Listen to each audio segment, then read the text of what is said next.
Hi, we're back again, and what we're going to do is stiff-legged deadlifts. Now when I say stiff-legged deadlifts, unfortunately a lot of people go shock horror. Well, that'll include a lot of the physiotherapists and what have you. They'll never do a stiff-legged deadlift.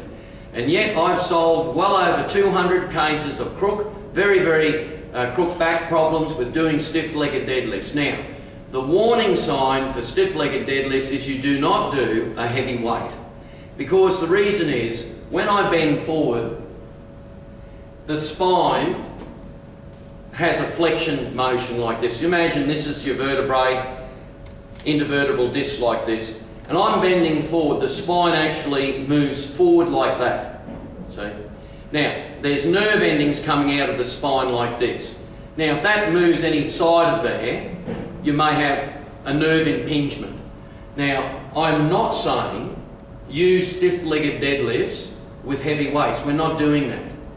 But the benefit, that's the downside. The downside's a forward flexion with a weight doing stiff-legged deadlifts. So even Arnold Schwarzenegger, I wouldn't get him to do any more than 20 kilo plate either side, which is 60 kilo stiff-legged deadlift.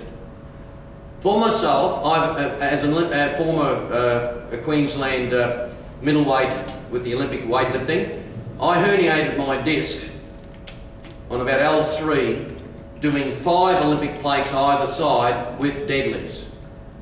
Now, after that, of course, I was told I could never do any weights again, blah, blah, blah. I heard the story, and when the swelling went down, I gradually worked my way back into it, and the funny thing is it all healed up. And one of the main things I did was very light, stiff-legged deadlifts to get my hamstrings back even with my lower back and relieve the back problem that I had. As a matter of fact, I went to probably one of the best chiropractors in Brisbane, a mate of mine, and we examined this problem, including the x-rays and what have you, and he said to me, look, he said, Graham, your back is about 3/4 of an inch. So the hip was skewed 3/4 of an inch. So after about 4 to 6 weeks of doing very careful and controlled stiff-legged deadlifts, I actually brought the back into alignment. When I went back to my chiropractor, he was totally amazed. So again, I recommend this exercise, provided that you haven't had back surgery, etc., etc. But be rest assured, we are not doing heavy weights, we are doing moderate weights, moderately light weights, for the purpose of stretching out the hamstrings. That's the main purpose of stiff-legged deadlifts. It's not to build up your hamstrings. We're not doing that. We're stretching them out.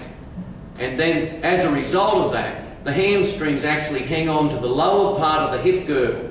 There's a couple of bones at the bottom. We won't go into the terminologies, but they're like lugs sitting at the bottom of your hip girdle, and your hamstrings are like elastic bands that hang on to the lugs and actually go in and join behind the knee. So if they're disproportionate, it pulls the back out either way. And if it pulls the back out, your vertebrae go out up the spine in all sorts of different directions and causes all sorts of nerve problems, and it goes on and on and on. That will be covered more exactly in our stretching DVD, where I'll have a whole lot of analysis on those particular exercises to sort them out. So the stiff-legged deadlift, simply we get a moderate weight, or for most people it'll be just the bar, which is 20 kilos. Not heavy weights, as I said. Okay. Here we are, we're putting on the straps. And I'm starting off like I do with normal deadlift. We're going up. I've got a platform behind me. I very carefully go onto the platform. Now all I'm doing is touching my toes with weighted resistance. Now at the top, I take in a very small breath, about a third. I call it a third breath. And when I breathe in, it forms a little ball in my stomach and diaphragm, which pushes against my lower back. So it sort of acts as back pressure, supporting your lower back as well. So here we go. So we're breathing in. Usually through my nose is the best way to do that. Breathe in. A half breath, or sort of a third breath. Here.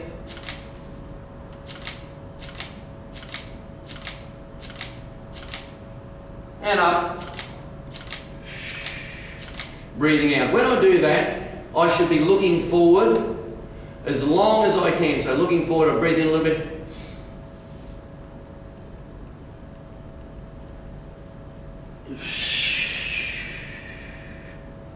To here, breathe in.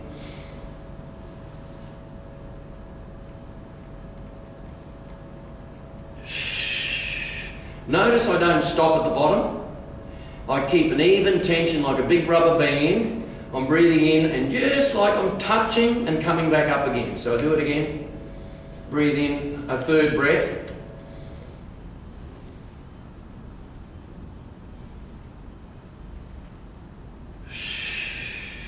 And I don't rest the bar on the bottom. I could actually use a higher platform for me because over the years I've become very flexible doing this particular exercise. And there is not one person that I have trained using stiff-legged deadlifts that has not increased their flexibility at least by 50 to 60% within 6 to 10 weeks. Very carefully done, along with some certain stretching exercises which you'll find out in the DVD on stretching. Okay, over to you, Marty.